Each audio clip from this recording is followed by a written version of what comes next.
Hello, नमस्कार, आदाब और सत श्री अकाल। कैसे हो लवलीज? ये तो कमेंट में बता ही दीजिए अगर मन हो तो, वरना कोई जबरदस्ती नहीं है। तो चलिए स्टोरी पर आते हैं। पिछले एपिसोड में हमने देखा कि संगीता और कियारा के बीच कुछ नज़दीकियाँ बढ़ती हैं और वो किचन में खाना बना रही थी। अब आगे शाम ढल चुकी थी, रात अपने उबारों पर थे। कमरे में हल्का अंधेरा, सिर्फ एक कोने में टेबल लैंप की पीली रोशनी फैली हुई थी। खिड़की के पर्दे हल्के से हिल रहे थे। ठंडी हवा की दस्तक के साथ पहाड़ों की खामोशी भीतर तक उतर रही थी और उसी खामोशी में दो साए एक दूसरे से धीरे धीरे उलते जा रहे थे। संगीता का चेहरा अब भी कियारा की हथेली में था। आंखें उन भावुक पल में डूबी थी जिसे कोई नाम नहीं दे सकता था और न ही इसकी कोई परिभाषा थी। कियारा ने उसकी उंगलियों को अपनी उंगलियों में फंसाया और उसे धीरे से कह दिया, तुम थक गई हो, बहुत थक गई हो। अब किसी और की आवाजें नहीं, किसी और की कोई शर्तें नहीं, सिर्फ तुम्हारी सांसों की रफ्तार सुननी है मुझे। उसने संगीता की हथेलियों को अपनी होठों से छुआ था। संगीता ने कुछ नहीं कहा, बस एक गहरी सांस ली, वो सांस जिससे कियारा की छाती से टकरा गई। उसने संगीता को अपनी ओर खींचा, बहुत नरमी से, बेहद धीरे, जैसे कोई टुकड़ा हो जो टूट न जाए। कियारा, संगीता की आवाज हल्की कांप रही थी। यहाँ कोई डर नहीं है, ना कोई नाम, ना कोई रास्ता बताने की जरूरत, बस तुम और मैं हूँ। वे दोनों अब इतने करीब थे कि उनकी सांसें एक लय में चलने लगी थी।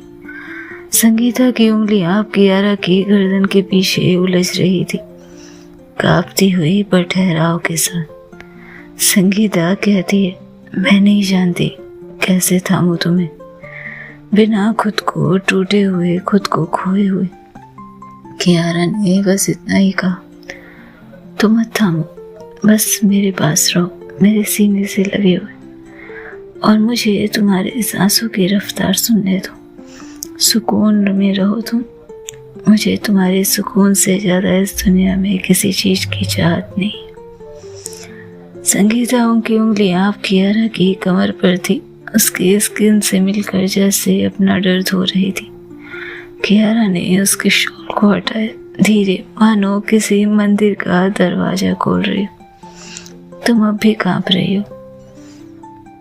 और संगीता ने थोड़ा हंसते हुए जवाब दिया, और तुम अब भी गर्म हो। उसके होठ अब बस एक लहर की दूरी पर थे और जब वो लहर आई तो सब कुछ बहा ले गई। वो चुंबन कोई फिल्मी क्षण नहीं था, ये एक लंबा, नम, थरथराता हुआ संवाद था, जैसे जिसमें संगीता ने पहली बार अपनी गर्दन इतनी ढीली छोड़ी कि उसका वजूद किसी और की बाहों में पिघल रहा था। कियारा ने उसे अपनी गोद में बिठाया, जैसे खुद उसे थाम लेना चाहती, और फिर उसे बिस्तर पर लिटा दिया। उसकी आंखों में देखा, अब कोई पर्दा नहीं संगीता, न बाहर का न भीतर का। संगीता ने खुद को ढकना चाहा था, लेकिन कियारा उसके हाथों को थाम लेती है और पहली बार किसी की बाहों में संगीता बिना अपने शर्म को छिपा उलझ रही थी, सुलझ रही थी। कहानी जिसमें गुनगुने चुंबन से घबराई हुई सांसों तक हर मोड़ पर जैसे एक इकरार था, और इस इकरार में जैसे कई ऐसी बातें जो आज कहनी जरूरी थी। धीरे धीरे वो बात करते गए और वो एक दूसरे के करीब आ गए थे। उनके शरीर एक दूसरे के बेहद करीब, पैर एक दूसरे में उलझे हुए। संगीता की अचानक से अंदर किसी तपिश की अनुभव हुई। उसने हाथ उठाया और अपना हाथ कियारा के पैर पर रखते उसे धीरे से दबाया। कियारा ने उसे देखा और हल्के मुस्कान के साथ उसके करीब झुक गई।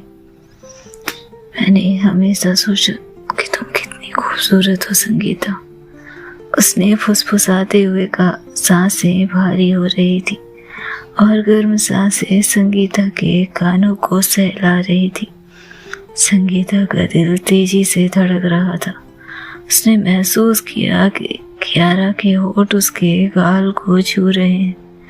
पहले कभी किसी भी इंसान के होने की संभावना के बारे में नहीं सोचा था उसने, लेकिन आज ही लड़की उसके वजूद सहित उसकी आत्मा तब को कपा रही थी। संगीता ने कियारा की आंखों में देखा, जहाँ केवल इच्छा और लालसा थी। आज बिना कुछ कहे कियारा झुकी और संगीता के होठों को खुद के होठों में दबा लिया था। होठ एक नर्म कोमल आलिंगन में मिल गए थे। संगीता की सांसें धीरे धीरे व्याकुल हो रही थी। कराहते हुए उसके हाथ कियारा के लंबे काले बालों से उलझ गए थे। जैसे जैसे वो चुंबन आगे बढ़ा, वैसे वैसे शरीर मानो अपने रफ्तार को पकड़ रहा था। हाथ एक दूसरे के जिस्मों को टटोल रहे थे। संगीता की उंगलियां कियारा के उभारों को छू रही थी, उसे खेल रही थी, उसे स्पर्श कर रही थी, उसे दबा रही थी और संगीता के होठों से सिसकियां निकलते जा रही थी। कपड़े धीरे धीरे शरीर का साथ छोड़ रहे थे। कियारा ने हांफते हुए संगीता को थाम और संगीता को पकड़ते हुए वो नीचे खिसक रही थी। संगीता के जिस्म के हर एक अंग पर कियारा के होठ झूम रहे थे, उसे अपने करीब खींच रहे थे।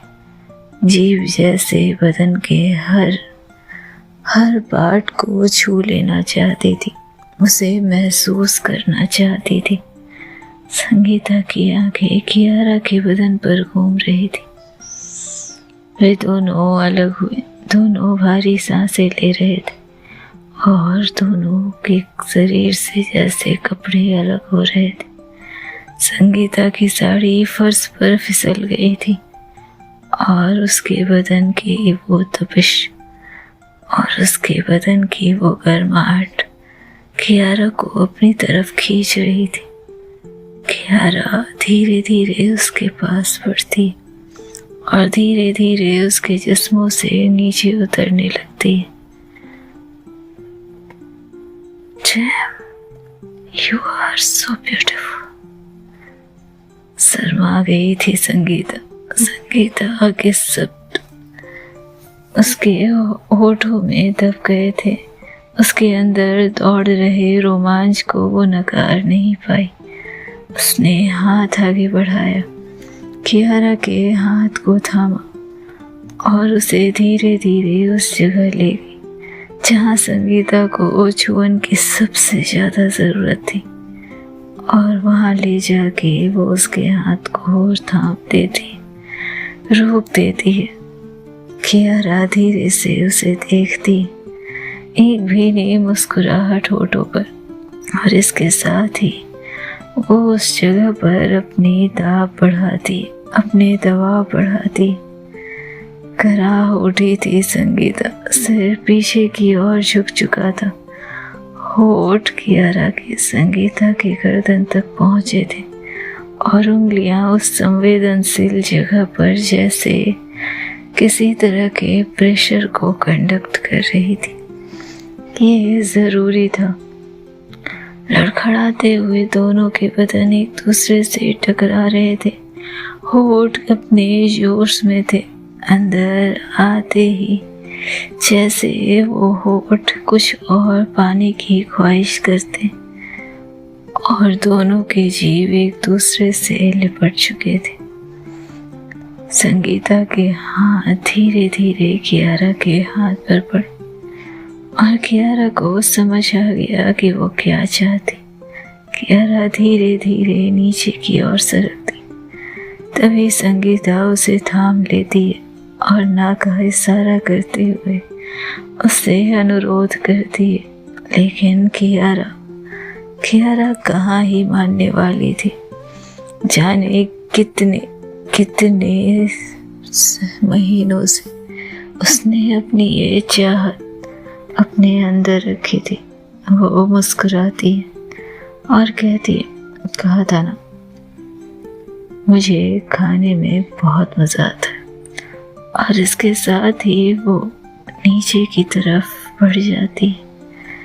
इधर संगीता की आंखें बंद होने लगी थी, उधर कियारा के होठ संगीता के गहराई में उतरते हुए उसे कुछ अलग ही दुनिया का एहसास करा रहे थे।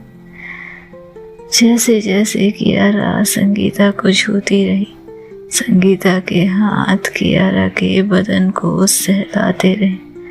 उसकी पीठ पर जैसे अपने नाखून के निशान उभरते रहे, एक दूसरे को टटोलते रहे। कियारा की उंगलियां संगीता के अंदर बाहर हो रही थी। उसका अंगूठा जैसे धीरे धीरे गोल गोल घूमता संगीता को वो एहसास करा रहा था जो आज तक की उम्र में उसने कभी सोचा भी नहीं था। कियारा की उंगलियां अपनी हरकत को दोहरा रही थी और संगीता के जिस्म से मानो कोई बांध की सीमा टूटने वाली थी। और तभी संगीता ने कहा, I want you inside me, please। इतना कहना था कि कियारा ने एक झटके में संगीता को चित्त कर दिया था। समय ठहर गया था। संगीता के बदन जैसे सारे अरमा से बाहर थे, सारी सीमा से बाहर थे। बदन एक दूसरे से चिपके हुए थे और दोनों जैसे एक दूसरे की गहराई में क्या खोजने की कोशिश कर रहे थे। संगीता की उंगलियां कियारा के बदन पर घूम रही थी और जैसे जैसे समय करीब आया, संगीता की सांसें तेज होती जा रही थी, होठ कराह रहे थे, आवाजें जैसे चीरते हुए कमरे में गूंज रही थी और इधर कियारा की उंगलियां तेजी से हिल रही थी। संगीता के दिलों की धड़कन की रफ्तार आज किसी भी बांध को तोड़ने में सक्षम थी। वो खुद चरम सीमा को महसूस करती, शरीर खुशी और संतुष्टि से कांप रहे थे और संगीता की उंगलियां उसके करीब जा रही थी। वो चिल्ला उठी खुशी से, संतुष्टि से और किसी ऐसे संगम से जिसकी उसने कल्पना भी नहीं की थी कि इतना खूबसूरत भी हो सकता है। किसी की गहराई इतनी सुकूनदेह भी हो सकती है। और इसके साथ ही वो थम गई और कियारा धीरे धीरे ऊपर उठते हुए संगीता के बदन के ऊपर झूमती हुई धीरे धीरे उसे देख रही थी, निहार रही थी। आज जितनी खूबसूरत तो उसे संगीता कभी नहीं लगी थी और उसने धीरे से कहा, ट्रस्ट मी, तुम्हें ऐसे देखना सबसे खूबसूरत है। और शर्माते हुए संगीता कियारा के सीने से लग गई थी। रात गहराई में उतर गए थे और उतर गया था इन दोनों का साथ, इन दोनों का रिश्ता, इन दोनों की दहलीज को पार करता हुआ, समाज की दहलीज को पार करता हुआ, एक दूसरे से मिलता हुआ। जैसे किसी दो धार की रफ्तार इतनी कि वो एक दूसरे से टकरा कर एक दूसरे में ही टूट जाएं। सुबह की शांत घड़ी टिक टिक की आवाज दे रही थी और अभी भी संगीता सोई हुई थी। दरवाजे पर एक धीमी दस्तक हुई। कियारा ने आंखें खोल देखा, सुबह के 10 बज गए। उसने संगीता को देखा, वो अभी भी सोई हुई थी। बदन पर कियारा के होठों की कारी बेहद खूबसूरत नजर आ रही थी। वो मुस्कुराती है, कपड़े पहनती है और कमरे से बाहर निकलते हुए कमरा बंद करती है। कियारा दरवाजा खोलती है। सामने अमित खड़ा था, हाथ में एक हल्का सा कप का बॉक्स और आंखों में थकी सी शांति। वेल, काफी टाइम हो गया था, सोचा मिल लो। गलत टाइम पर तो नहीं आया ना? उसने मुस्कुराते हुए कहा। कियारा ने सिर हिलाया और दरवाजा खोलकर उसे अंदर बुलाया। कमरा सादा था, चुप, जैसे हाल ही में कोई आंधी यहाँ से गुजरी हो। इन दोनों की रात किसी आंधी से कम कहाँ थी। कियारा ने किचन की ओर इशारा किया। चाय या कॉफी? अमित ने कहा, तुम बैठो, मैं बनाता हूँ। और फिर ही खुद हंसकर कहता है, अच्छा छोड़ो, तुम ही बना दो। वैसे भी तुम्हारे हाथ की कॉफी में कुछ तो बात है। कुछ ही देर में दोनों हाथ में कॉफी लिए बैठे थे। अमित सोफे पर, कियारा सामने एक कुर्सी पर। थोड़ी देर तक दोनों सिर्फ कॉफी की चुस्कियां ले रहे थे और फिर अमित ने कप नीचे रखते हुए कहा, कियारा, मैं आज तुमसे सिर्फ एक बात कहने आया हूँ, बहुत क्लियर। बोलो। अपने मन में कभी कोई गलत फहमी मत रखना। अपने रिश्तों में मुझे हर्ट या मेरे परिवार को तोड़ने की ग्लानि की जगह मत बनने देना। तुम्हारी वजह से कुछ नहीं हुआ। हमारे बीच की दूरी के लिए तुम कभी वजह थी ही नहीं। तुम तो शायद वो आईना थी जिसमें हम दोनों ने पहली बार खुद को साफ साफ देखा था। कियारा की आंखें अमित पर थम गई थी। अमित अपनी उंगलियों को उलझाता अपने हाथों को देख रहा था। होठ अब भी संयम में थे। मैं संगीता से मोहब्बत करना चाहता था, पर चाहने भर से किसी को जिया नहीं जा सकता। ये हम दोनों बखूबी जानते हैं। हम दोनों ने 3 साल तक कोशिश की खुद को, एक दूसरे को, इस रिश्ते को बचाने की, लेकिन मैंने कभी खुद को पूरा नहीं महसूस किया और शायद वही अधूरापन संगीता के अंदर भी पलता रहा। हम एक दूसरे के लिए बने ही नहीं थे। उसकी आवाज में अब कोई पछतावा नहीं था, बस एक सच्चाई की थकावट थी। हम साथ आए थे क्योंकि परिवार ने कहा था, पर साथ रहना और साथ निभाना दोनों दो अलग बातें होती है। कियारा ने धीरे से उससे पूछा, तो अब सब ठीक है? अमित मुस्कुराकर उसकी तरफ देखता है। ठीक नहीं, लेकिन सही है, और यही जरूरी भी होना चाहिए। गहरी सांस लेते हुए उसने फिर कहा, तुमसे एक बात कहनी है जो मैं संगीता से कभी नहीं कह सका। वो तुमसे बहुत मोहब्बत करती है, पूरी तरह से, और तुमसे बेहतर कोई नहीं है जो उसके उस अधूरे हिस्से को पूरा कर सके जिसमें मैं नाकाम रहा था। कियारा बस उसे देखे जा रही थी। अमित फिर उसकी तरफ देखता है। ज्यादा हो गया ना? संगीता उसे देखती है, मुस्कुराती है और फिर कहती, हाँ बहुत ज्यादा। अब तुम इतने अच्छे बनोगे तो फिर तो दिक्कत है ना? अमित हंसता और कहता है, वही तो, मुझे तो लग रहा है मैं साधु महात्मा बन जाऊंगा। नो वे, मुझे कुछ न कुछ तो करना होगा। इतना कहकर दोनों हंसने लगते हैं और अमित हाथ आगे बढ़ाता हुआ उसकी तरफ देखता है। तो दोस्त, कियारा ने थोड़ा हिचकते हुए उसका हाथ थामा। हमेशा के लिए। अमित ने फिर से उसका सिर थपथपाया। और हाँ, अपने अंदर कोई सवाल मत रखना। तुम उसकी रोशनी हो, और कुछ लोग किसी की जिंदगी में इसलिए आते हैं ताकि उनके रिश्ते पर पड़ी धुंध को साफ कर सके। वैसे कॉफ़ी अच्छी थी, थैंक यू फॉर कॉफ़ी। वो उठकर चला और दरवाजे के पास पहुंचते हुए एक आखिरी बार मुस्कुराया। और हाँ, जब भी कभी इस दोस्त की ज़रूरत हो तो बस एक आवाज़ दे देना। और फिर वो दरवाज़ा खोलकर घर से बाहर चला गया। कमरे में सिर्फ एक हल्की खुशबू रह गई थी, कॉफ़ी, शांति और किसी क्लोजर की, जो रिश्तों में मजबूती का कारण बन सकती थी। दरवाजा बंद होते ही कमरे की हवा भी ठहर गई थी। कियारा कुछ देर वहीं खड़ी रही। अमित की बातों का भार अब भी उसके कंधे पर था।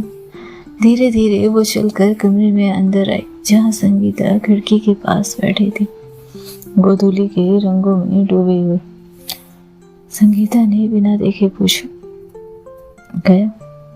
कियारा ने हल्की आवाज में जवाब दिया, हाँ, पर काफी कुछ कह कर गया।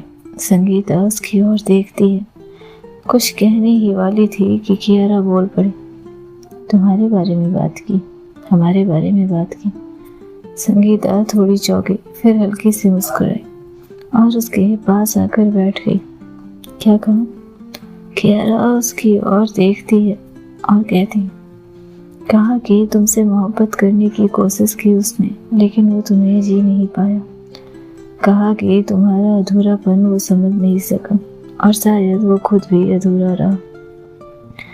संगीता का चेहरा शांत था, उसकी आंखें किसी पुराने गीत की तरह नई थी, लेकिन उसमें कोई शिकवा नहीं था। कहा कि मैं उस अधूरे हिस्से को पूरा कर सकती हूँ जिसमें वो नाकाम रहा, और ये भी कहा कि मैं तुम्हारी रोशनी हूँ। एक पल को कमरे में चुप्पी भर गई थी। फिर संगीता गहरी सांस लेती और कियारा के हाथों को अपने हाथ में लेती। मैं जानती थी वो कुछ ऐसा ही कहेगा, पर इतना साफ, इतनी आसानी से कहेगा ये नहीं सोचा था। कियारा धीरे से मुस्कुराई, अच्छा इंसान है, बस शायद तुम्हारे लिए नहीं बना। संगीता ने उसकी ओर देखा। उसकी आंखों में कोई सवाल नहीं था, बस गहराई थी जिसमें बीते सालों की पीड़ा और आज की राहत दोनों तैर रहे थे। तुम्हें पता है, जब मैंने पहली बार उससे शादी की बात की थी तो लगा था जैसे मैं एक कहानी जी रही हूँ जिसमें मुझे सिर्फ अच्छी बहू बनना है, अच्छी पत्नी, और बस खुद को भूल जाना है। कियारा ने उसे देखा और अब पहली बार लग रहा है कि मैं सिर्फ संगीता हूँ, किसी की परिभाषा में नहीं, किसी की छाया में नहीं, और शायद ये आज़ादी मुझे तुमसे मिली है। कियारा उसकी ओर देखते हुए मुस्कुराती है और अपने हाथ संगीता के हाथ में थाम लेती है। अब कोई और नहीं छीनने देगा मुझे तो, कभी नहीं। कियारा ने कहा, तुम्हारी आज़ादी सिर्फ तुम्हारी है। खामोशी फिर से कमरे में फैल गई थी, लेकिन इस बार वो बोझ नहीं, सुकून थी, जैसे दो दिलों ने पहली बार पूरी तरह सुना एक दूसरे को। बाहर दोपहर उतर रही थी और कमरे में रोशनी भर रही थी। कभी कभी हम किसी के साथ सालों बिता देते हैं, एक साथ सुबह की चाय पीते, साथ बाजार जाते, परिवार के फंक्शन में एक दूसरे के साथ खड़े होते, लेकिन भीतर ही भीतर जानते हैं कि कुछ है जो कभी पूरा नहीं हुआ। एक खाली कोना जो चाहे जितना सजाया जाए खामोश ही रहता है। रिश्ते तब अधूरे नहीं होते जब लोग दूर हो जाते हैं, वो तब अधूरे होते हैं जब दो लोग पास होकर भी अपने आप से दूर हो जाते हैं। कई बार जीवन साथी नहीं, केवल साथ निभाने वाले मिलते हैं, क्योंकि हमने अपने मन की सच्चाई से, अपनी भावनाओं से और सबसे ज़्यादा अपने आप से नजरें चुरा ली होती। हम तो कहते हैं जो सही लगता है वो करते हैं, जो चलता है, लेकिन कभी पूछते नहीं कि दिल क्या चाहता है। और धीरे धीरे वो इंसान जो हमारे सबसे करीब होता है, उसकी आंखों में हम पराया सा पड़ने लगते हैं। वो तकलीफ सिर्फ उसकी नहीं होती, हमारी भी होती है, और बस हम दोनों से अलग अलग लहजे से जीते हैं। कभी मैं ठीक हूँ कि चुप्पे में, कभी तुम खुश हो के अधूरे जवाब में, कभी सलीके से सजी थालियों के पीछे, कभी त्योहारों की भीड़ में एक हंस ठंडी सांस के नीचे। लेकिन सच ये है कि जब आप खुद से झूठ बोलते हैं तो रिश्तों की जमी भी खोखली हो जाती है, और जब आप खुद को जानने लगते हैं, पहचानने लगते हैं, स्वीकार करने लगते हैं, तो वही अधूरापन धीरे धीरे मुकम्मल होने लगता है। क्योंकि अधूरे रिश्ते का अंत दुखद नहीं होता। दुखद वो होता है जब आप अपनी पूरी जिंदगी बिना खुद से मिले बिता देते हैं। इसलिए अगर कभी ऐसा लगे कि आप साथ होकर भी तना है, तो थोड़ा रुकिए, अपने दिल से बात कीजिए, सच्चाई से डरिए मत। शायद वो सच्चाई आपको वहां तक ले जाए जहां अधूरे रिश्ते मुकम्मल हो जाए, या जहां आप पहली बार खुद को पालें। और यहीं से खूबसूरत अंत नहीं, एक सच्ची शुरुआत होती है, अपने साथ, अपने सच के साथ। तो ये थी कियारा और संगीता की कहानी, थोड़ी उलझी, थोड़ी सुलझी और थोड़ी खुद से मिलने की कहानी। बहुत पेशेंस से सुनने के लिए दिल से आभार। खुश रहें, मस्त रहें और अपनी जिंदगी में अपना वजूद तलाशते रहें।